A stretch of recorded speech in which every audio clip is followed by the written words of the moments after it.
আলহামদুলিল্লাহ নাহমাদুহু ওয়া নাস্তাঈনুহু ওয়া নাস্তাগফিরুহু ওয়া নু'মিনু বিহি ওয়া নাতাওয়াক্কালু আলাইহি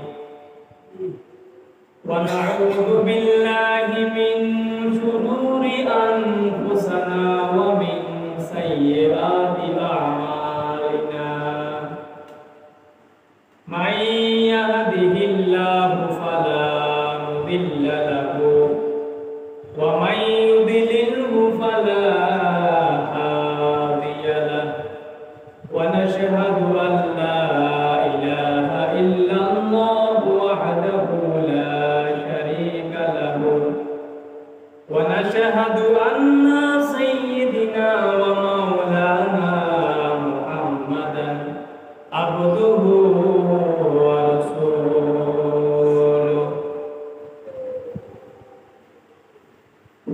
فقد قال الله تعالى عز وجل في شان حبيبه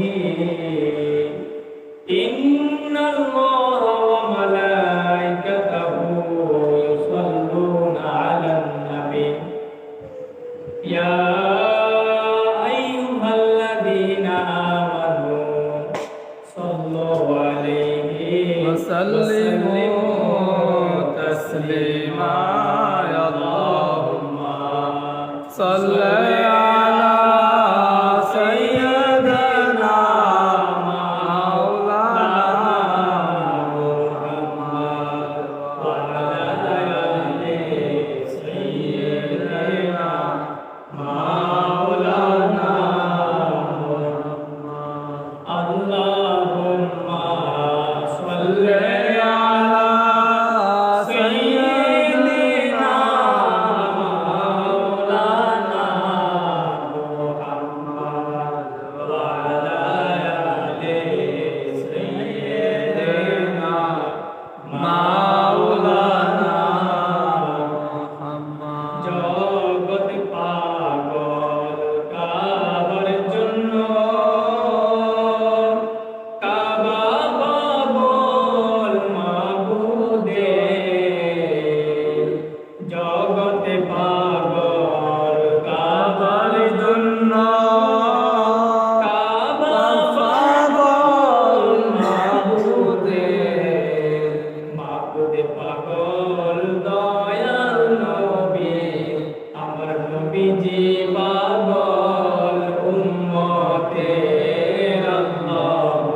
صل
ولئن كفرتم إن عذابي لشديد صدق الله العظيم وقال النبي صلى الله عليه وسلم اللهم أعني على ذكرك وشكرك وحسن عبادتك وصدق رسوله النبي الحبيب الكريم রব্বি সাল্লিম ওয়া সাল্লিম ওয়া বারিক আলাইহি সুবহানাল্লাহ ওয়াল হামদুলিল্লাহ লা ইলাহা ইল্লাল্লাহ সুবহানাল্লাহ ওয়াল হামদুলিল্লাহ লা ইলাহা ইল্লাল্লাহ তুমি বাঁচাও তুমি মারো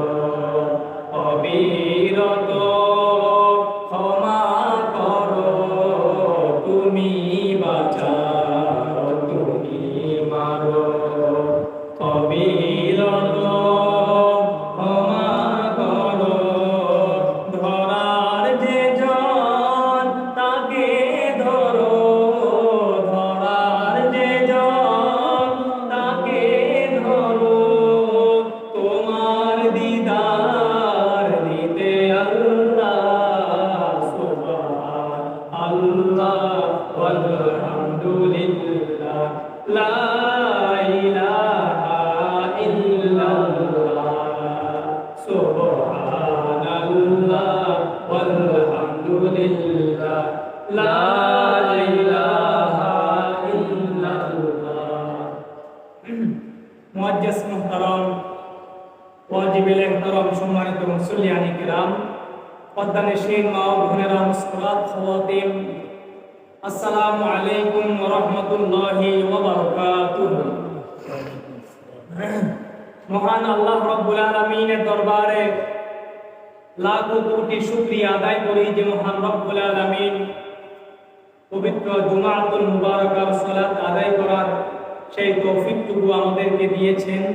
সেই জন্য শুকরিয়া আদায় ক্ষেত্রে সকলে আওয়াজ দিয়ে বলি আলহামদুলিল্লাহ আলহামদুলিল্লাহ। লাখো কোটি দরুদ ও সালামের হাদিয়া প্রেরণ করি দো জাহানের বাদশা নবী উম্মতের কান্ডারি নবী নবী রাহমাতাল লিল আলামিনের রওজায়ে আতহারের মধ্যে। প্রিয় মুসল্লিয়ানে কিরাম, পবিত্র জুমাতুল মুবারকের আজকে আমাদের জুমার খুতবা হলো মহান আল্লাহ তাআলা রব্বুল আলামিনের শুকরিয়ার বিষয় নিয়ে আজকে আমাদের আলোচনা। শুকর আদায় করার সম্পর্কে আজকে আমাদের আলোচনা। আল্লাহ তাআলা রব্বুল আলামিন যে আমাদেরকে সৃষ্টি করেছেন, আমাদেরকে আল্লাহ তাআলা রব্বুল আলামিন অনেক নিয়ামত দান করেছেন এবং সেই নিয়ামতের শুকরিয়া সম্পর্কে আমরা কি করছি? মহান আল্লাহ তাআলা রব্বুল আলামিন আমাদেরকে যে নিয়ামত দিয়েছেন সেই নিয়ামতগুলো আমরা ভক্ষণ করছি।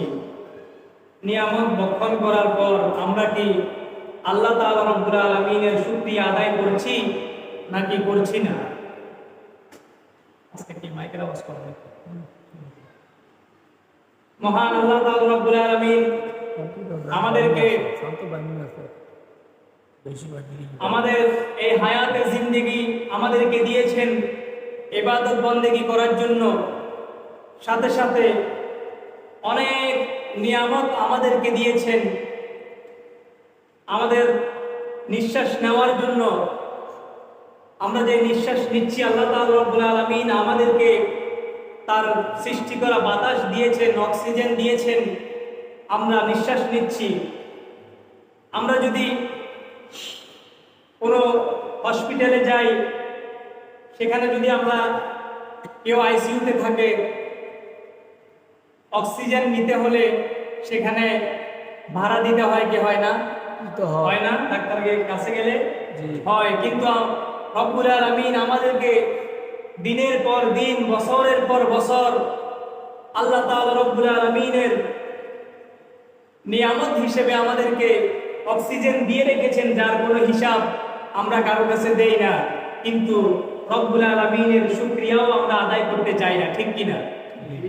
প্রিয় মুসল্লিয়ানে কিরাম, আল্লাহ তাআলা রব্বুল আলামিনের নিয়ামতগুলো আমরা ভক্ষণ করার পরে আমাদের বেশি বেশি করে শুকরিয়া আদায় করার দরকার আছে না নাই? আছে না? প্যারা রাসূল কারীম সাল্লাল্লাহু আলাইহি ওয়াসাল্লামের সাহাবায়ে কেরামদের মধ্যে যারা খোলাফায়ে রাশিদিন রয়েছে, তাদের নাম আমরা সকলেই জানি, জানি কি জানি না? হযরতে আবু বকর সিদ্দিক রাদিয়াল্লাহু তাআলা আনহু, হযরতে ওমর ফারুক, হযরত ওসমান গনি যুন্নুরাইন এবং কি হযরতে শের খোদা মাওলা আলী কাররামাল্লাহু ওয়াজহু। এই চারজন ব্যতীত আরো অসংখ্য সাহাবায়ে কেরামগণ রয়েছে। আল্লাহ রাসূল করিম সাল্লাল্লাহু আলাইহি ওয়াসাল্লামের অত্যন্ত প্রিয় সাহাবা, অত্যন্ত ঘনিষ্ঠ সাহাবা, যার মধ্যে একজনের নাম হচ্ছে হযরতে মুআজ ইবনে জাবাল রাদিয়াল্লাহু তাআলা আনহু। এই নামটা কম বেশ আমরা সকলেই জানি। প্রিয় মুসল্লিয়ানি কিরাম, আল্লাহ রাসূল করিম সাল্লাল্লাহু আলাইহি ওয়াসাল্লাম আমার মদিনার কামলিওয়ালা নবী এই সাহাবী হযরতে মুআজ ইবনে জাবাল রাদিয়াল্লাহু তাআলা আনহুকে ডাক দিয়ে বলতে লাগলো, ও মুআজ ইবনে জাবাল, আল্লাহর শপথ করে বলি আমি তোমাকে ভালোবাসি। সুবহানাল্লাহ, সুবহানাল্লাহ। আল্লাহর রাসূল সাল্লাল্লাহু আলাইহি ওয়াসাল্লাম নিজে ডাক দিয়ে বলতে লাগলো, ও মুআজ ইবনে জাবাল, আল্লাহর শপথ, খোদার কসম, আমি নবী তোমাকে অত্যন্ত বেশি ভালোবাসি। সুবহানাল্লাহ, সুবহানাল্লাহ। এখন একটা জিনিস লক্ষ্য করার বিষয় হলো, আল্লাহ রাসূল সাল্লাল্লাহু আলাইহি ওয়াসাল্লামের কথা সাহাবায়ে কেরামগণ সহ অন্যান্য মানুষেরাও এমন ভাবে মান্য করত যে আল্লাহ রাসূলের শপথ করার কোনো প্রয়োজন ছিল না। ছিল কিনা? আল্লাহ রাসূলের জবান দিয়ে যেই কথা বের হতো, সাহাবায়ে কেরামগণ দ্বিধা দ্বন্দ্ব ছাড়াই আমার মুস্তাফার কথাকে বিশ্বাস করে নিত। সুবহানাল্লাহ, সুবহানাল্লাহ। ঠিক কিনা? ঠিক না? কিন্তু আমার মুস্তাফা কি উদ্দেশ্য করে মুআজ ইবনে জাবাল রাদিয়াল্লাহু তাআলা আনহুকে, যারা আমার প্যারা রাসূলের এক কথাতেই নিজের জানকে উৎসর্গ করে দিতে পারে, ওই সমস্ত সাহাবায়ে কেরাম, তার মধ্যে একজন হলো মুআজ ইবনে জাবাল রাদিয়াল্লাহু তাআলা আনহু। আর মুআজ ইবনে জাবাল রাদিয়াল্লাহু তাআলা আনহুকে আমার নবী ডাক দিয়ে বলে, ও মুআজ, আল্লাহর শপথ করে বলে আমি রাসূল তোমাকে অনেক বেশি ভালোবাসি। আমার মুআজ ইবনে জাবাল রাদিয়াল্লাহু তাআলা আনহু ডাক দিয়ে বলে, ও মদিনার কামলিওয়ালা নবী, আপনি আমাকে ভালোবাসেন, এই কথা আপনি যদি একটিবার ইশারা ইঙ্গিতেও বলতেন, আমি মুআজ ইবনে জাবাল দ্বিধা দ্বন্দ্ব ছাড়াই বিশ্বাস করে নিতাম, আপনি রাসূলের শপথ করার কোনো প্রয়োজন ছিল না। সুবহানাল্লাহ। আমার নবী যখন বলল আল্লাহর শপথ আমি তোমাকে ভালোবাসি, আর মুআজ রাদিয়াল্লাহু তাআলা আনহু এই কথা বলার পরে তিনিও বলতে লাগলেন, আল্লাহর শপথ, ও মদিনার কামলিওয়ালা নবী, ও উম্মতের কান্ডারি নবী, আমি মুআজ ইবনে জাবাল আল্লাহর শপথ করে বলি আমার জানের চাইতে আপনি রাসূলকে বেশি ভালোবাসি। সুবহানাল্লাহ। ও মদিনার কামলিওয়ালা নবী, আমিও আল্লাহর শপথ করে বলি যে আমি মুআজ ইবনে জাবাল আপনাকে আমার জানের চাইতে বেশি ভালোবাসি। এখন মুআজ ইবনে জাবালকে আমার মদিনার কামলিওয়ালা নবী ডাক দিয়ে বলে, তুমি আমাকে ভালোবাসো, আমি তোমাকে ভালোবাসি। সুবহানাল্লাহ, সুবহানাল্লাহ। মহব্বতের একটা খেলা, ঠিক কি না? আল্লাহ রাসূল বলে আমি তোমাকে ভালোবাসি, আবার সাহাবায়ে কেরাম বলে আমরাও আপনাকে ভালোবাসি। আর আল্লাহর প্যারা রাসূল সাল্লাল্লাহু আলাইহি ওয়াসাল্লাম ডাক দিয়ে বলেন, ও মুআজ ইবনে জাবাল, আমাকে তো তুমি ভালোবাসো, আমিও তোমাকে ভালোবাসি, তাহলে একটা কাজ করো। ইয়া রাসূলুল্লাহ, ইয়া হাবিবাল্লাহ, কি কাজ? দেখুন, শুকরিয়া আদায় করার সিস্টেম আমার মদিনাওয়ালা নবী শিখিয়ে দিচ্ছে। বলে মুআজ, তুমি আমাকে ভালোবাসো, আমি তোমাকে ভালোবাসি, তাহলে একটা দোয়া তুমি প্রত্যেকদিন নামাজের পরে আদায় করবা। একটা দিন নামাজের পরেও যেন এই দোয়া করতে তোমার ভুল না হয়। সুবহানাল্লাহ, সুবহানাল্লাহ। মদিনার কামলিওয়ালা নবী আমাদের প্রত্যেককে দোয়া শিখিয়ে দিতে লাগলো। হাদিস শরীফের মধ্যে বলতে লাগলো, আল্লাহুম্মা আইন্নি আলা যিকরিকা ওয়া শুকরিকা ওয়া হুসনি ইবাদাতিকা। সুবহানাল্লাহ, বলুন না সুবহানাল্লাহ। ও মুআজ ইবনে জাবাল, আমি তোমাকে এই দোয়া শিখিয়ে দিলাম, আল্লাহুম্মা আইন্নি আলা যিকরিকা, ও আল্লাহ রব্বুল আলামিন, আপনি আমাকে আপনার জিকির করার জন্য, ওয়া আলা শুকরিকা, এবং আপনি রব্বুল আলামিন আলামিনের শুকরিয়া আদায় করার জন্য আমাদেরকে সেই তৌফিক দান করুন। সুবহানাল্লাহ, সুবহানাল্লাহ। ও রব্বুল আলামিন, আপনার ইবাদত করার জন্য, আপনার জিকির করার জন্য, ওয়া আলা শুকরিকা ওয়া হুসনি ইবাদাতিকা, বলে শুকরিয়া আদায় করা এবং আপনার ইবাদত বন্দেগী সঠিকভাবে করার সেই তৌফিক আমাদেরকে দান করুন। মুআয ইবনে জাবালকে এই দোয়া শিখিয়ে দিলেন। বন্ধুরা, আমার নবী রাহমাতাল লিল আলামিন শুধু মুআয ইবনে জাবালকে এই দোয়া শিখিয়ে দিয়েছেন তাই নয়, আমরা উম্মতে মুহাম্মাদের সবার জন্য এটি একটি শিক্ষা। এটি একটি কি শিক্ষা?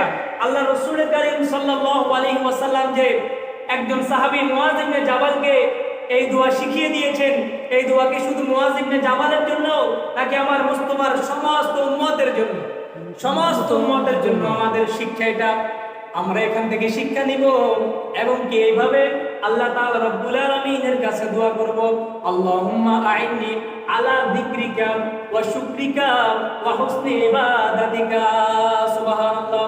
তাহলে বেশি বেশি করে শুকরিয়া আদায় করতে হবে, ঠিক কি না? এখন বন্ধু, বেশি বেশি করে শুকরিয়া আদায় যদি না করেন, শুকরিয়া আদায় না করলে কি হবে? আল্লাহ তাআলা রব্বুল আলামিনের একখানা আয়াতে কারিমা আমি তিলাওয়াত করেছি,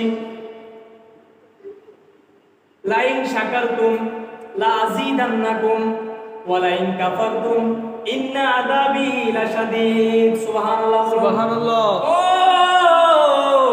বেলগরের বাবারা, ভাইরা, বন্ধুরা, পদ্মানিশীন মা ও বোনেরা, আমার রব্বুল আলামিন ডাক দিয়ে বলে, লাইন শাকারতুম লা আযীদান্নাকুম ওয়া লাইন কাফারতুম, বলে লাইন শাকারতুম, আমি রব্বুল আলামিনের নিয়ামত পেয়ে তোমরা যদি শুকরিয়া আদায় করো তাহলে আমি রব্বুল আলামিন তোমাদেরকে নিয়ামত আরো বাড়িয়ে দিব। সুবহানাল্লাহ।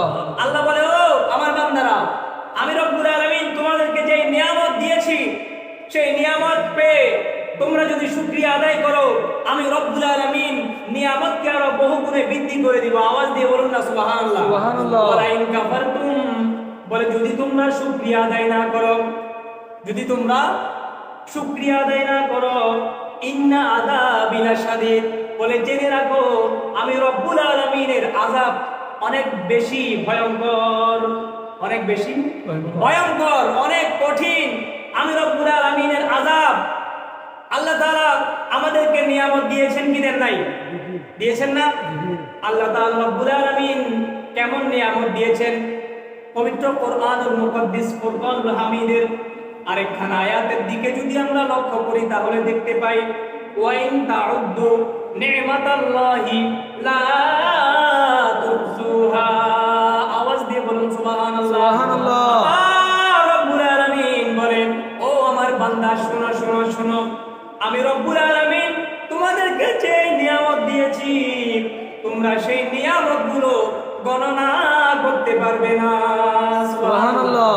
আল্লাহ আমাদেরকে এমন এমন নিয়ামত দিয়েছেন, বলে ও বান্দা, এমন নিয়ামত দিয়েছি তোমাদেরকে তোমরা গণনা করে শেষ করতে পারবে না। আওয়াজ দিয়ে বলুন সুবহানাল্লাহ। আসলে আসলে আপনারা অন্তর থেকে বলুন তো, আমার রব্বুল আলামিন যে নিয়ামতগুলো দিয়েছেন এগুলো কি গণনা করার মতো? গণনা করতে পারবো না। তুমি বাঁচাও, তুমি মারো, অবিরত ক্ষমা করো, ঠিক কিনা? আল্লাহ আমাদেরকে বাঁচায়, আবার আল্লাহর হুকুমে আমরা মৃত্যুবরণ করি, ঠিক কিনা? হাজার হাজার গুনাহ যদি আমরা করি, লক্ষ লক্ষ গুনাহ যদি করি, আর আমার আল্লাহ বলে তোমরা গুনাহ করতে করতে করতে করতে যদি পাহাড় পরিমাণ গুনাহ করে ফেলো, একটিবার অন্তর থেকে যদি আমি রব্বুল আলামিনের কাছে মাফ চাও, আমি রব্বুল আলামিন সেকেন্ডের মধ্যে তোমার গুনাহগুলোকে মাফ করে দিব। সুবহানাল্লাহ। তাহলে এই গুনাহ যে মাফ করে দিয়েছেন আল্লাহ, একবার যদি অন্তর থেকে চাই, একটিবার যদি দুই চোখের পানি জড়িয়ে দিয়ে আমরা যদি আল্লাহ তাআলা রব্বুল আলামিনের কাছে ক্ষমা চাই, আমার রব্বুল আলামিন সাথে সাথে মাফ করে দিবে। কি কঠিন গুনাহ করেছি আমরা! আমরা চুরি করেছি, ডাকাতি করেছি, আমরা অত্যাচার করেছি, নির্যাতন করেছি, অপরের হক আমরা ভক্ষণ করেছি, ঠিক কিনা? ও বেলগরের বাবারা, ভাইরা, অন্যায় করেছি, অন্যের হক মেরে খেয়েছি, আর আমার রব্বুল আলামিন বলে আমার সাথে অন্যায় করলে, আমার সাথে যদি তোমরা কোনো ভুল করো, আমার হুকুম অমান্য করো, আমি রব্বুল আলামিন আমি ক্ষমা করে দিব একটিবার যদি আমার কাছে ক্ষমা চাও। আর যদি পরের হক যদি তোমরা ভক্ষণ করো, পরের জমি মেরে খাও, পরের জমির মধ্যে হাত দাও, পরের জিনিসের মধ্যে যদি তোমরা হাত দাও, অন্যের মনে কষ্ট যদি তোমরা দিয়ে থাকো, অন্যকে যদি তোমরা কষ্ট দিয়ে থাকো, তাহলে আমি রব্বুল আলামিন কখনোই ক্ষমা করতে পারবো না, যতক্ষণ পর্যন্ত যার হক তুমি মেরে খেয়েছো সেই ব্যক্তি যদি তোমাকে ক্ষমা না করে। সুবহানাল্লাহ। সুবহানাল্লাহ। তাহলে এত বড় বড় গুনাহ আমরা করেছি, এত বড় বড় গুনাহ করেছি, করেছি কি করি নাই? করেছি। এত বড় গুনাহ করেছি, বলে বেবিচার করেছি, ঠিকমতো নামাজ আদায় করে নাই, রোজা রাখি নাই, মা বাবার খেদমত করে নাই, এত এত গুনাহ করেছি, এত এত বেবিচার করেছি, জিনা করেছি, অনেক গুনাহ করেছি, ইচ্ছাই করেছি, অনিচ্ছাই করেছি, বলে এই গুনাহগুলো আমার রব্বুল আলামিন maaf করে দিবে। তাহলে বন্ধু, আমরা রব্বুল আলামিনের শুকরিয়া যদি আদায় করতে না পারি, আমার রব্বুল আলামিন ডাক দিয়ে বলে ওয়ালা ইন কাফারতুম, যদি আমি রব্বুল আলামিনের শুকরিয়া আদায় না করো, ইন্না আযাবি লাশাদীদ, আমি রব্বুল আলামিনের আযাব হলো সবচাইতে বড় কঠিন। তাহলে আমার আল্লাহ তাআলা রব্বুল আলামিনের শুকরিয়া আদায় করার দরকার আছে না নাই? আছে। যে গুনাহগুলো আমরা করেছি, যে গুনাহ আমরা করেছি, এই গুনাহগুলো আমার রব্বুল আলামিন ক্ষমা করে দিবে, আমার রব্বুল আলামিনের শুকরিয়া যদি আমরা আদায় করি। এখন বন্ধু, হযরতে ঈসা আলাইহিস সালামকে আমার রাসূল কারীম সাল্লাল্লাহু আলাইহি ওয়াসাল্লাম সুনানে আবু দাউদ এই হাদিস গ্রন্থের মধ্যে উল্লেখ করতে লাগলো। আমার রব্বুল আলামিন ঈসা নবীকে ডাক দিয়ে বলে, ও ঈসা আলাইহিস সালাম, আমাদের নবীর আগে ঈসা আলাইহিস সালাম ছিল না? জি, আছে। এই ঈসা নবীকে ডাক দিয়ে বলে, ও ঈসা আলাইহিস সালাম, শোনো শোনো, তোমার পর আমার যে নবী আসবে, আমার ওই নবীর উম্মতগুলো এমন হবে। বলে ও রব্বুল আলামিন কেমন হবে? বলে আমার ওই নবীর উম্মতগুলো এমন হবে, তারা নিয়ামত পেয়ে আমি রব্বুল আলামিনের কাছে শুকরিয়া আদায় করবে। সুবহানাল্লাহ। বলে ও ঈসা রুহুল্লাহ, তুমি তোমার পরে আমার এমন নবী আসবে যেই নবীর উম্মতেরা আমি রব্বুল আলামিনের নিয়ামত পেয়ে তারা নিয়ামতকে শুকরিয়া আদায় করবে, আমি রব্বুল আলামিনের কাছে শুকরিয়া জানাবে। সুবহানাল্লাহ। সুবহানাল্লাহ। আমি রব্বুল আলামিনের কাছে শুকরিয়া আদায় করবে, আর আমি রব্বুল আলামিন আমার সেই বান্দাদেরকে আমি অঝরে নিয়ামত আরো বৃদ্ধি করে দিব। সুবহানাল্লাহ। ও বাবারা, ভাইরা, বন্ধুরা, আমার আল্লাহ তাআলা রব্বুল আলামিন হযরতে মুসা আলাইহিস সালামের কওম বনি ইসরাইলকে মান্না এবং সালওয়া, বনি ইসরাইলের জন্য প্রায় 6 লক্ষ একটা বাহিনী, কত লক্ষ? 6 লক্ষ। 6 লক্ষ মানুষের একটা বাহিনী বনি ইসরাইলের। এই বাহিনীকে আল্লাহ তাআলা রব্বুল আলামিন নিজের পক্ষ থেকে 3 বেলা খাবারের ব্যবস্থা করেছে। এই ঘটনাগুলো আপনারা হয়তো সকলেই জানেন, তারপর আজকে আলোচনার প্রেক্ষিতে বলতে হচ্ছে। বন্ধুরা, বনি ইসরাইলের ওই 6 লক্ষ বাহিনী, 6 লক্ষ মানুষের সমাগম একটা বাহিনী, এই 6 লক্ষ মানুষকে আমার রব্বুল আলামিন মান্না ও সালওয়া, মান্না সালওয়া দিত, 3 বেলা খাবারের ব্যবস্থা করত। আমার রব্বুল আলামিনের দরবারে একদিন এই বনি ইসরাইলের এই কওম ডাক দিয়ে বলে, ও রব্বুল আলামিন, প্রত্যেকদিন এক খাবার খেতে আমাদের ভালো লাগে না? আমাদের কি লাগে? ভালো লাগে না। এমনি তো মুক্ত মুক্ত পাচ্ছে, সেটার কোনো মাথা ব্যথা নাই।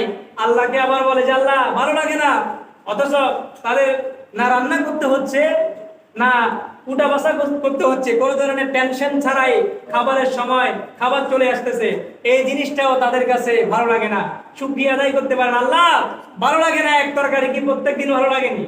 এখন আল্লাহর দরবারে ফরিয়াদ করে, এবং আল্লাহ সূরা বাকারার 58 নম্বর আয়াতের মধ্যে ইরশাদ করতে লাগলো, ও বান্দা, তোমরা যেই খাবার চাচ্ছ, যে কোয়ালিটি চাচ্ছ, যে আইটেম চাচ্ছ, সেই আইটেম যদি পেতে চাও তাহলে এই শহরের মধ্যে যেতে হবে। একটা শহরের নাম, তবে এই শহরটা কিছু কিছু উলামায়ে কেরামগণ এই শহরকে বর্তমান ফিলিস্তিনের বাইতুল মুকাদ্দাস নাম, বাইতুল মুকাদ্দাস আমার রব্বুল আলামিন যে ইশারা দিয়েছেন শহর, এই কোন শহর? উলামায়ে কেরামগণ কেউ কেউ বলেছেন মিশরকে বুঝিয়েছেন, আবার কেউ কেউ বলেছেন যে এটা অন্য কোন শহর নয়, এই শহর হলো বাইতুল মুকাদ্দাস। সুবহানাল্লাহ। সুবহানাল্লাহ। বাইতুল মুকাদ্দাস যেখানে অনেক অসংখ্য নবী রাসূলদের বসতভূমি ছিল, যেখানে বর্তমানে ওই যে ফিলিস্তিনের মুসলমানদের উপর অত্যাচার নির্যাতন চলছে, সেই বাইতুল মুকাদ্দাস সেই ভূমিকে বোঝানো হয়েছে। আর রব্বুল আলামিন বলেছে তোমরা সেই শহরে যাও এবং সেই শহরে যেতে যেতে আমি রব্বুল আলামিনের কাছে ক্ষমা প্রার্থনা করো, আমি রব্বুল আলামিন তোমাদেরকে ক্ষমাও করে দিব এবং তোমরা খাবারের যে আইটেম চাচ্ছ সেই আইটেমও দিয়ে দিব। এই পোড়া কপাল বনী ইসরাইল কি করলো? তারা রব্বুল আলামিনের হুকুমকে মান্য করলো না, আল্লাহর কাছে ক্ষমাও চাইলো না, আল্লাহ যে সিস্টেমে চলার কথা বলেছে সেই সিস্টেমেও তারা চললো না। এবং কি হাদিসে পাকের মধ্যে দেখা গেল 40 বছরের মতো 40 বছরের মতো একটি মাঠের মধ্যে তারা ঘোরাঘুরি করতে করতে আল্লাহ তো নিজের পক্ষ থেকে তাদেরকে মান্না সালওয়া দিত, কিন্তু যখন আল্লাহ তাআলা রব্বুল আলামিনের এই নিয়ামত পেয়ে তারা শুকরিয়া আদায় না করে আরো ভালো খাবারের জন্য তারা আল্লাহর দরবারে ফরিয়াদ করেছিল। শুকরিয়া আদায় না করার কারণে আমার রব্বুল আলামিন তাদেরকে 40 বছর পর্যন্ত এক জায়গার মধ্যে ঘুরাতে 600 মানুষ মরে পচে আর মাত্র 20 জন বাকি আছে। কয়জন বাকি আছে? 20 জন। আর আল্লাহ বলে, ও বনী ইসরাইল, তোমাদের উচিত ছিল আমি রব্বুল আলামিনের নিয়ামত পেয়ে তোমরা শুকরিয়া আদায় করা, কিন্তু তোমরা শুকরিয়া আদায় না করে তোমরা কি করলা? আরো বেশি করে পাওয়ার জন্য তোমরা শুকরিয়া আদায় করলে না এবং আমি রব্বুল আলামিনের কাছে তোমরা ক্ষমা প্রার্থনাও করো নাই। আর এটাই হলো তোমাদের পরিণাম। নাউজুবিল্লাহ বলুন না। নাউজুবিল্লাহ। শুকরিয়া আদায় করার দরকার আছে না নাই? আছে। শুকরিয়া আদায় করার দরকার আছে। এখন তো আমরা শুকরিয়া আদায় করতে পারি না। কাউকে যদি জিজ্ঞেস করা হয়, বাবারে কেমন আছেন, কেমন আছেন, আর এই বিষয়গুলো মহিলাদের কাছে বেশি। কি গো কেমন আছেন, আর কেমন আছেন জিজ্ঞেস করলে উত্তর আসে, বাবারে ভালো নাই, কাইলের ধরা, মাজার ধরা, হাঁটু ব্যথা, কেমন আছেন, ভালো নাই। কিন্তু একটিবার বলতে পারে, ও আমার বান্দা, একটিবার যদি শুকরিয়া আদায় করো আমি শুকরিয়া নিয়ামত বাড়িয়ে দিব। কিন্তু আমাদেরকে যখন জিজ্ঞেস করা হয় কেমন আছো, আমরা বলি ভালো নাই, কোন রকমে আছি। কোন রকমে কি? কোন রকম আছি, ভালো নাই, মানে না পারতে বলে আর কি, যে কোন রকম আছি। কিন্তু বন্ধু, তুমি যত কষ্টের মধ্যেই থাকো, যত পেরেশানির মধ্যেই থাকো, যত টানা হেসার মধ্যেই থাকো, একটিবার যদি আমি রব্বুল আলামিনের শুকরিয়া আদায় করো, আমার রব্বুল আলামিন তোমার হাজার কষ্ট থাকা সত্ত্বেও, তোমার হাজার পেরেশানি থাকা সত্ত্বেও, তোমার হাজার টান থাকা সত্ত্বেও, তোমার হাজার মুসিবত থাকা সত্ত্বেও যখন তুমি বলে দিয়েছো আলহামদুলিল্লাহ ভালো আছি, আলহামদুলিল্লাহ কি আছি, ভালো আছি, তুমি যখন এই কথা বলে দিয়েছো, আর আমার রব্বুল আলামিন বলে, ও বান্দা, তুমি বিপদে থাকা অবস্থাতেও আমি রব্বুল আলামিনের ফয়সালাকে তুমি মেনে নিয়েছো, তোমার হাজার হাজার বিপদ, তোমার পাহাড় পরিমাণ বিপদকে আমি রব্বুল আলামিন সেকেন্ডের মধ্যে শেষ করে দিলাম, তোমার জীবনকে আমি শান্তিময় করে দিলাম। আওয়াজ দিয়ে বলুন সুবহানাল্লাহ। সুবহানাল্লাহ। এই রকমের অনেক ঘটনা আপনারা শুনেন নাই? শুকরিয়া আদায় করতে করতে যত রকমের মুসিবত দূর হয়ে গিয়েছে। সময় তো কম, কিন্তু কথা তো অনেক বেশি, কথা কুলানো যায় না। আল্লাহ বলেছেন, লা ইন শাকারতুম লা আযীদান্নাকুম ওয়া লা ইন কাফারতুম ইন্না আযাবি লাশাদীদ। এই আয়াতের ব্যাখ্যা বিশ্লেষণ করতে গিয়ে সহিহ বুখারী শরীফের 3464 নম্বর হাদিস, এই হাদিসের মধ্যে একখানা ঘটনা উল্লেখ করতে লাগলেন ইমাম বুখারী রাহমাতুল্লাহি আলাইহি। আল্লাহ তাআলা রব্বুল আলামিনের একজন ফেরেশতা দুনিয়ার জমিনে আল্লাহ পাঠালেন, তাও বনী ইসরাইলের কওমের কাছে। কার কাছে? বনী ইসরাইলের 3 জন ব্যক্তি। একজন শ্বেতরোগী। কি রোগী? শ্বেতরোগী আছে না? শ্বেতরোগ ছিলেন কিনা আপনারা? ডবল রোগ, যেটা শরীরের চামড়া সাদা হয়ে যায়, এরকম মানুষ আছে না? বলে একজন শ্বেতরোগী। আর একজন ব্যক্তি হলো মাথায় চুল নাই, টাক ব্যক্তি। টাক আছে না নাই? টাক ব্যক্তি। আরেকজন ব্যক্তি হলো অন্ধ ব্যক্তি, সুবহানাল্লাহ সুবহানাল্লাহ। এই তিনজন ব্যক্তির কাছে আমার রব্বুল আলামিন একজন ফেরেশতাকে পাঠালো। ফেরেশতা ডাক দিয়ে বলে, ও প্রথমে গেল শ্বেত রোগীর কাছে। কার কাছে? শ্বেত রোগীর কাছে গিয়ে আল্লাহ তাআলা রব্বুল আলামিনের ফেরেশতা ডাক দিয়ে বলে, ও শ্বেত রোগী, তোমার কাছে সবচাইতে প্রিয় জিনিস কি? তোমার কাছে সবচাইতে প্রিয় জিনিস কি? আর শ্বেত রোগী বলে, আমার কাছে সবচাইতে প্রিয় জিনিস হলো আমার শরীরের ত্বক। শরীরের কি? ত্বক। ত্বক, আমার স্কিন আমার কাছে সবচাইতে প্রিয়। এখন আমার স্কিনের এই অবস্থা, আমার শ্বেত রোগ, মানুষ আমাকে দেখলে দূরে দূরে থাকে, কাছে আসতে চায় না, ঠিক কিনা? শ্বেত রোগী দেখলে আমরা কি করি? দূরে দূরে থাকি, ওর বাবারে যদি ওর থেকে যদি আমাকে ধরে, ঠিক না? এখন বন্ধু এই ব্যক্তি বলে, আমার সব চাইতে প্রিয় জিনিস হলো আমার স্কিন, আমার চামড়া। এখন বন্ধু আল্লাহর ওই ফেরেশতা তো মানবের সুরতে, ওই ব্যক্তি তো আর বুঝতে পারে না যে এটা ফেরেশতা, ঠিক কিনা? বন্ধুরা ওই ফেরেশতা ওই শ্বেত রোগীর গায়ের মধ্যে হাত বুলিয়ে দিল এইভাবে, সঙ্গে সঙ্গে শ্বেত রোগ ভালো হয়ে গেল। তারপর জিজ্ঞেস করতে লাগলো, এখন তোমার সব চাইতে সম্পদের মধ্যে কোন জিনিসটা তোমার কাছে প্রিয়? কোন জিনিসটা তোমার কাছে কি প্রিয়? প্রিয়? ওই শ্বেত রোগী ডাক দিয়ে বলে, আমার কাছে সবচাইতে প্রিয় উট। কি? উট। উট আমার কাছে বেশি ভালো লাগে, যদি আমি উট পালতে পারতাম। আর ওই শ্বেত রোগী যখন উটের কথা বললো, আর আমার আল্লাহ তাআলা রব্বুল আলামিনের ওই ফেরেশতা ওনাকে একটি গর্ভবতী উট পুরস্কার দিল। সুবহানাল্লাহ বলুন। সুবহানাল্লাহ। কি করলো? একটা গর্ভবতী উট দিল, বলে তুমি যাও, এটা তোমাকে দিয়ে দিলাম, তুমি এটাকে লালন পালন করো। তারপরে গেল তাক ব্যক্তির কাছে। কার কাছে? তাক ব্যক্তির কাছে গিয়ে আবার জিজ্ঞেস করে, তোমার কাছে গুরুত্বপূর্ণ সবচাইতে জিনিস কি? বলে, আমার কাছে সবচাইতে গুরুত্বপূর্ণ জিনিস হলো আমার মাথার চুল। আমার মাথার কি? মানে যে ব্যক্তির কাছে যেটা নাই সেটাই তার কাছে গুরুত্বপূর্ণ। এখন যে শুকরিয়া আদায়ের যে আজকে আলোচনা করতে লাগলাম, আমার হাত আছে, হাতের মূল্য আমরা বুঝি না, ঠিক কিনা? চোখ আছে, চোখের মূল্য বুঝি না। মুখ আছে, মুখের মূল্য বুঝি না। জিহ্বা আছে, এই জিহ্বা যে কত গুরুত্বপূর্ণ বুঝি না। পাও আছে, পায়ের গুরুত্ব বুঝি না। কিন্তু তারপরও আমরা রব্বুল আলামিনের শুকরিয়া আদায় করতে পারি না, ঠিক কিনা? এখন বন্ধু যে ব্যক্তির কাছে হাত নাই সেই ব্যক্তি বুঝতে পারে হাতের মূল্য কি। যে ব্যক্তির কাছে চোখ নাই সেই ব্যক্তি বুঝতে পারে চোখের মূল্য কি। যে ব্যক্তির কাছে পা নাই সেই ব্যক্তি বুঝতে পারে পাওয়ার কি মূল্য। বন্ধুরা ওই ব্যক্তি ডাক দিয়ে বলে, আমার কাছে সব চাইতে বেশি পছন্দ হলো আমার মাথার চুল। আমার মাথার কি? চুল। আমার মাথার চুল। এখন ফেরেশতা আবার মাথার মধ্যে হাত বুলিয়ে দিয়ে, যখন মাথায় হাত বুলিয়ে দিল, সুন্দর করে এত সুন্দর চুল গজিয়ে গেল আগের মতো। তারপর ওনাকে আবার জিজ্ঞেস করা হলো, তোমার কাছে কোন জিনিসটা প্রিয়? বলে, আমার কাছে প্রিয় হলো গরু। গরু পালন করি না আমরা? হ্যাঁ, আমরা যারা গরু পালন করি, গরুকে যদি বিক্রি করে দেই অথবা ছাগল যদি বিক্রি করে দেই, আমরা ঘর যদি খালি থাকে তারপরে ভালো লাগে না, ঠিক কিনা? খালি খালি লাগে। এখন বন্ধু ওই ব্যক্তি বলে, আমার গরু প্রিয়। আর ফেরেশতা ওনাকে একটা গর্ভবতী গরু দিয়ে দিল, বলে তুমি যাও লালন পালন করো। বন্ধুরা আমার সবার শেষে ওই অন্ধ ব্যক্তির কাছে গিয়ে বলে, ও বন্ধু, তোমার গুরুত্বপূর্ণ জিনিস কোনটি? বলে, বন্ধুরে আমার কাছে সব চাইতে গুরুত্বপূর্ণ জিনিস হলো আমার দুটা চোখ। সুবহানাল্লাহ। চোখ যদি না থাকে তাহলে ওই ব্যক্তির আর কোনো নিজের কাছে আর কোনো মূল্য আছে? আমি তো কোনো কিছুই দেখতে পারছি না, অনুমানের ভিত্তিতে চলে। এখন বন্ধু ফেরেশতা চোখের উপর হাত বুলিয়ে দিলেন।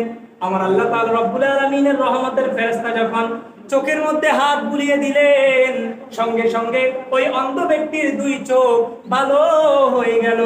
সুবহানাল্লাহ। এখন ডাক দিয়ে বলে, ও বন্ধু, তোমার কাছে কোন জিনিসটা প্রিয়? সম্পদ।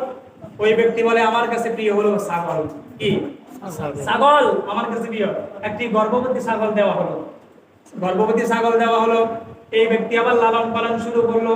আবার দিন যেতে যেতে যেতে যেতে যাকে উট দিয়েছিল শ্বেত রোগী, ওই উট দেওয়ার ব্যক্তিটির গোটা মাঠ ভর্তি উট হয়ে গেল। সুবহানাল্লাহ। সুবহানাল্লাহ। উট দিয়েছে কয়টি? একটি গর্ভবতী উট। সেখান থেকে বাড়তে বাড়তে বাড়তে বাড়তে গোটা মাঠ উট। তারপরে গেল গরুর কাছে। তাও আবার মাঠ ভর্তি গরু, আবার ছাগল, তাও আবার মাঠ ভর্তি ছাগল। এখন আল্লাহ তাআলা রব্বুল আলামিন ওই তিন ব্যক্তিকে, বনী ইসরাঈলের তিন ব্যক্তিকে পরীক্ষা করছে। কি করছে? পরীক্ষা করছে। এখন রহমতের ফেরেশতা আবার গেল, ও ও বন্ধু, আমি সফরে এসেছিলাম, এখন আমার সবকিছু হারিয়ে গিয়েছে, আমি তো আর বাড়িতে যেতে পারবো না। তোমার কাছে তো দেখতেছি আল্লাহর রহমতে গোটা মাঠ ভর্তি ওট, আমাকে একটা ওট দাও না, আমাকে একটা ওট দাও না। আমাকে একটা ওট দাও, আমি বাড়িতে যাই। তোমাকে তো আল্লাহ অনেকগুলো দিয়েছে। আর আমার ওই বন্ধু বলে, না না, দেওয়া যাবে না, আমার তো অনেক মানুষকে দিতে দিতে সবাইকে তো আর দেওয়া যায় না, অনেককেই দিয়েছি, আর দিতে পারবো না। মানে মিথ্যা কথা আর কি, কাউকে দিবে না। এখন বন্ধু, যে ফেরেশতা দিয়েছেন উনিই তো সে। এখন উনি বলে, তোমাকে তো চিনা চিনা লাগে। তোমাকে কি? তোমাকে চিনা চিনা লাগে। তুমি কি ওই ব্যক্তি না যে ব্যক্তির গায়ের মধ্যে শ্বেত রোগ ছিল? তুমি কি সেই ব্যক্তি না যার গায়ে শ্বেত রোগ ছিল? তোমাকে দেখলে মানুষ দূরে দূরে থাকতো, তোমার কাছে আসতো না, তোমার থেকে না কোনো আবার আমাকে ধরে এইরকম ভাব নিয়ে তোমার সাথে মানুষ চলাফেরা করতো না। তুমি সেই ব্যক্তি না? বলে, হ্যাঁ আমি তো সেই ব্যক্তি। বলে, তোমাকে এই উট তো আমি দিয়েছিলাম, তোমাকে এই উট আমি দিয়েছিলাম। এখন তুমি আমাকে আমার বিপদের সময় দিতে পারো না, দিতে পারবে না, অস্বীকার জানাও। ওই ব্যক্তি ডাইরেক্ট বলে যে, এগুলো তুমি দাও নাই, এগুলো আমার বাপ দাদার সম্পত্তি। নাউজুবিল্লাহ।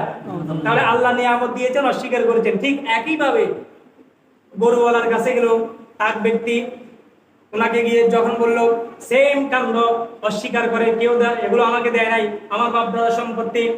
এখন বন্ধু আবার ফেরেশতা রাগ দিয়ে বলে, তুমি না সেই ব্যক্তি যে ব্যক্তির মাথায় চুল ছিল না, তোমার মাথায় হাত বুলিয়ে দেওয়ার পরে তোমার চুলগুলো উঠে গিয়েছে। বলে, হ্যাঁ ঠিক আছে। তো বলে, তাহলে এই গরুগুলো তো আমি দিয়েছিলাম, গর্ভবতী একটা গরু আমি দিয়েছিলাম, আমি দেওয়া গরু থেকে তোমার আজকে মাঠ ভর্তি গরু হয়ে গেল, কিন্তু আজকে আমার বিপদের সময় তুমি কেমন হলা, আমাকে একটি মাত্র গরু তুমি দিতে পারলে না। নাউজুবিল্লাহ বলেন। আলহামদুলিল্লাহ। তুমি আমাকে একটি গরু দিতে পারলে না, এতগুলো গরু থাকতে দেয় নাই। তিনি আবার দোয়া করলেন, তুমি যদি মিথ্যা কথা বলে থাকো, আমি বললাম আমি দিয়েছি, তুমি বলতে লাগলে এগুলো তোমার বাপ দাদার সম্পত্তি। আমি আল্লাহ তাআলা রব্বুল আলামিনের কাছে দোয়া করে গেলাম, তুমি যদি মিথ্যা বলে থাকো, তোমার শ্বেত রোগ যেন আবার হয়ে যায়, এবং তোমার সমস্ত ওটগুলো আর তোমার সমস্ত গরুগুলো যেন আগের মতো না থাকে। আগের মতো কি না থাকে। দোয়া করে দিলেন। দোয়া রাস্তায় চলে আসলেন, ছাগলওয়ালার কাছে আসলো। যে ব্যক্তির অন্ধ ছিল, ডাক দিয়ে বলো, ও বন্ধু, আমাকে একটা ছাগল দাও, আমি তো এই মুসিবতের মধ্যে পড়ে গেলাম। আর আল্লাহর বান্দা ডাক দিয়ে বলে, ও বন্ধু, তুমি একটি চেয়েছো, একটি কেন? তুমি যদি ইচ্ছা করো, তুমি আমার সবগুলো ছাগল নিয়ে যেতে পারো। সুবহানাল্লাহ। সুবহানাল্লাহ। ও বন্ধু, তুমি একটি ছাগল চেয়েছো, একটি নয়, তুমি যদি চাও, তুমি আমার সমস্ত মাঠের ছাগলগুলোকে তুমি নিয়ে চলে যাও। বলে, রব্বুল আলামিন আমার দুই চক্ষু যে ফিরিয়ে দিয়েছেন, আমার যে চক্ষু ফিরিয়ে দিয়েছেন, চোখ না থাকা অবস্থায় গোটা দুনিয়া আমার জন্য অন্ধকার, কিন্তু আমার রব্বুল আলামিন আমাকে চক্ষু ফিরিয়ে দিয়েছেন, এটাই আমার কাছে সবচাইতে মহামূল্যবান সম্পদ। সুবহানাল্লাহ। সুবহানাল্লাহ। বলো বন্ধু, আল্লাহ তাআলা রব্বুল আলামিন আমাকে চক্ষু দিয়েছেন, তুমি যদি চাও, আমার এই শুধু একটা নয়, তুমি সবগুলো ছাগলকে নিয়ে যাও, আমি আল্লাহর দরবারে শুকরিয়া আদায় করি। এখন বন্ধু, আল্লাহর রহমতের ফেরেশতা ডাক দিয়ে বলে, ও বন্ধু, আমি সেই ব্যক্তি যে ব্যক্তি তোমার চোখের উপরে হাত বুলিয়ে দিয়েছিলাম, এবং তোমার দুই চোখ ভালো হয়ে গিয়েছে, এবং তোমাকে একটি গর্ভবতী ছাগল দিয়েছিলাম। এই গর্ভবতী ছাগল একটা থেকে দুইটা, দুইটা থেকে তিনটা, তিনটা থেকে চারটা, এভাবে একটা দুইটা করে বাড়তে বাড়তে বাড়তে বাড়তে আজকে পুরো মাঠ পরিমাণ তোমার ছাগল হয়ে গিয়েছে। রব্বুল আলামিনের শুকরিয়া আদায় করার জন্য তোমাকে রব্বুল আলামিন আরো নিয়ামত বাড়িয়ে দিবে। আমি হলাম রব্বুল আলামিনের পাঠানো আল্লাহর পক্ষ থেকে রহমতের ফেরেশতা। তোমাদের তিনজনকে আমার রব্বুল আলামিন পরীক্ষা করেছেন। বন্ধুরে, তোমাদের তিনজনকে পরীক্ষা করেছেন, বাকি দুইজন তোমার সহকর্মী, তোমার সাথে দুইজনকে আল্লাহ পরীক্ষা করেছেন, তারা পরীক্ষার মধ্যে ফেল করেছেন। এবং তাদের যে রোগ ছিল সেই রোগ আবার পুনরায় হয়েছে। তাদের যেই সম্পদ ছিল, গরু ছিল, ওট ছিল, সব কিছু আবার বিলীন হয়ে গিয়েছে। তারা আগের মতো হয়ে গিয়েছে শুকরিয়া আদায় না করার কারণে। শুকরিয়া আদায় না করার কারণে। বলে তুমি শুকরিয়া আদায় করেছো, আর আমি রব্বুল আলামিনের কাছে হাত তুলে ফরিয়াদ করে দিলাম, ও রব্বুল আলামিন, আপনার এই বান্দা শুকরিয়া আদায় করেছে, আর এই বান্দার নিয়ামতকে বাড়িয়ে দিন। আর আমার রব্বুল আলামিন তো ঘোষণা করেই দিয়েছেন, যে ব্যক্তি আমার নিয়ামত পেয়ে নিয়ামতের শুকরিয়া আদায় করবে, আর আমি রব্বুল আলামিন ওই নিয়ামতকে তার জন্য আমি বহুগুণে বৃদ্ধি করে দিব। আওয়াজ দিয়ে বলুন সুবহানাল্লাহ। তাহলে আমাদের শুকরিয়া আদায় করার দরকার আছে না নাই? শুকরিয়া আদায় করতে হবে কিনা? শুকরিয়া আদায় করতে হবে। প্রত্যেকটা ক্ষেত্রে ক্ষেত্রে, ব্যবসার ক্ষেত্রে গেলে আপনার যদি লস হয়ে যায়, বলবেন আলহামদুলিল্লাহ। প্রত্যেক দিনের লাভ হবে না। আল্লাহ তাআলা রব্বুল আলামিন চাইলে একদিনে 10 দিনের দিতে পারে, কি পারে না? একদিন বিক্রি করে দিলে 10 দিনের খাজনা উঠে যায় কি যায় না? এরকম দিনও যায় কিনা? দোকানদার ভাইরা, ব্যবসা বাণিজ্য করেন যারা, সেই ভাইরা একদিনে 10 দিনে দিয়ে দিতে পারে। কিন্তু সমস্যা কোথায়? শুকরিয়ার জায়গায়। শুকরিয়া আদায় করতে হবে। জিজ্ঞেস করেছে কেমন আছি, কেমন আছেন? আলহামদুলিল্লাহ ভালো আছি। অন্তর থেকে, কিসের থেকে? অন্তর থেকে। আবার মুখ থেকে বলে আলহামদুলিল্লাহ ভালো আছি, আর ভিতরে ওরে রাখছে কোনো রকম আছি। কিন্তু সবকিছুর মূল হলো কি? ইন্নামাল আমালু বিন্নিয়াত। নিয়তের উপর সবকিছু নির্ভরশীল। আপনি অন্তর থেকে শুকরিয়া আদায় করবেন, আমার রব্বুল আলামিন আপনার ব্যবসায়িক দিক থেকে, আপনার জীবনের দিক থেকে, এই যে আজকে যদি আমরা একটা অ্যাক্সিডেন্ট আল্লাহ না করুক, হাত চলে যায়, পা চলে যায়, আমরা কি করব? আল্লাহ তাআলা রব্বুল আলামিনের দরবারে। এই জন্য আমরা প্রতিনিয়তে, প্রত্যেকটা কাজের শুরুতে, প্রত্যেকটা কর্মকাণ্ডের মধ্যে আমরা শুকরিয়া আদায় করতে হবে। মহান আল্লাহ তাআলা রব্বুল আলামিন আমাদেরকে শুকরিয়া আদায় করার সেই তৌফিক দান করুক। সকলে বলি আমিন। জীবনের প্রত্যেকটা ক্ষেত্রে রব্বুল আলামিনের প্রত্যেকটা হুকুম আহকামকে মেনে চলার সেই তৌফিক দান করুক। সকলে বলি আমিন। ওয়া আখিরু দাওয়ানা আনিল হামদুলিল্লাহি রাব্বিল আলামিন। আসসালামু আলাইকুম ওয়া রাহমাতুল্লাহি ওয়া বারাকাতুহু।